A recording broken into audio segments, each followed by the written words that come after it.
যুব ভারতের ক্রীড়াঙ্গনে মেসিকে দেখতে না পেয়ে মেসি ভক্তদের উৎসাহ বিক্ষোভে পরিণত হয়। মেসিকে দেখতে না পাওয়ার একমাত্র কারণ ফুটবলের রাজপুত্রকে ঘিরে থাকা প্রচুর মানুষের ভিড়, আর তারা হলেন প্রভাবশালী নেতা মন্ত্রীদের পরিবার, আত্মীয়, কাছের মানুষ। এদের জন্যই যে সমস্ত মেসি ভক্ত হাজার হাজার টাকা দিয়ে টিকিট কাটলেন, রাত জেগে মেসিকে বিমানবন্দরে অভ্যর্থনা জানাতে গেলেন, তারা দেখতে পেলেন না তাদের প্রিয় ফুটবল তারকাকে। বারে প্রশ্ন উঠেছে, কেন এত মানুষ মাঠের ভিতরে ঢুকলো? এই ঘটনার ধৃত অনুষ্ঠানের আয়োজক শতদ্রু দত্তকে জেরায় উঠে এসেছে চাঞ্চল্যকর তথ্য। সূত্রের খবর, পুলিশি জেরায় শতদ্রু দাবি করেছেন, প্রথমে 150 জনের গ্রাউন্ড অ্যাক্সেস কাট করে দেওয়া হয়, পরে প্রভাবশালী মন্ত্রী অরূপ বিশ্বাসের চাপে সেই সংখ্যা 3 গুণ বাড়াতে হয়েছিল। এই অরূপ বিশ্বাসকে দেখা গিয়েছিল মেসিকে জড়িয়ে ধরে ছবি তুলতে, সবসময় গায়ে ঘেঁষে থাকতে। জেরায় শতদ্রু দত্তের দাবি, মেসির পিঠে হাত দেওয়া, তাকে জড়িয়ে ধরা একেবারেই পছন্দ করেননি মেসি। বিদেশ থেকে আসা নিরাপত্তার দায়িত্বে থাকা আধিকারিকদের বিষয়টি জানিয়েছিলেন শতদ্রু। বারবার মাইকে ঘোষণা করেও কোনো লাভ হয়নি পুলিশি জেরায় দাবি শতদ্রু দত্তের। একটি ভিডিও দেখা গিয়েছে, মেসির নিরাপত্তা রক্ষীদের সঙ্গে শতদ্রু দত্তের উত্তপ্ত বাক্য বিনিময় চলছে।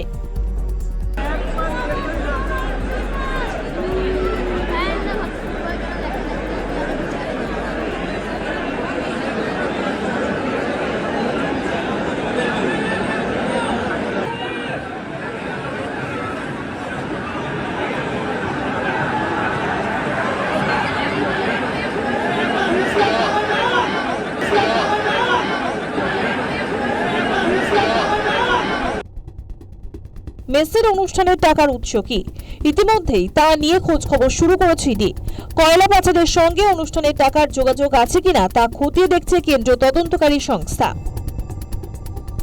সিটি জেলায় শতদ্রুর বয়ানে আরো চাঞ্চল্যকর তথ্য উঠে এসেছে। ভারত সফরের জন্য লিওনেল মেসিকে 89 কোটি টাকা দেওয়া হয়েছিল। এছাড়াও ভারত সরকারকে কর বাবদ দেওয়া হয়েছিল 11 কোটি টাকা। এই 100 কোটি টাকার মধ্যে 30% টাকা স্পন্সরদের কাছ থেকে সংগ্রহ করা হয়েছিল। বাকি 30% টাকা এসেছে টিকিট বিক্রি করে। নবান্ন সূত্রে খবর, সল্টলেক স্টেডিয়ামের ঘটনায় সিটির তদন্তের আওতায় মন্ত্রীরাও। পাশাপাশি শোকজের জবাব জমা পড়েছে। তদন্তে সেই জবাবগুলিও খতিয়ে দেখা হবে। আগামী 15 দিনের মধ্যে মূল কমিটি অর্থাৎ মুখ্যমন্ত্রী তৈরি করে দেওয়া প্রাক্তন বিচারপতি অসীম রায়ের নেতৃত্বে গঠিত কমিটি দ্বিতীয় রিপোর্ট মুখ্যমন্ত্রীর কাছে জমা দেবে। মূল সিটের তদন্তের ভিত্তিতে দ্বিতীয় রিপোর্ট জমা করবে।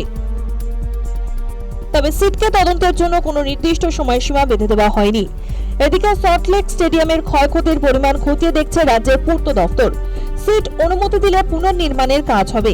এ ধরনের অনুষ্ঠানের জন্য রাজ্য সরকারের নির্দিষ্ট স্ট্যান্ডার্ড অপারেটিং প্রসিডিওর আছে। রিপোর্ট পেয়ে এসওপির আরও উন্নত করা হবে। News time.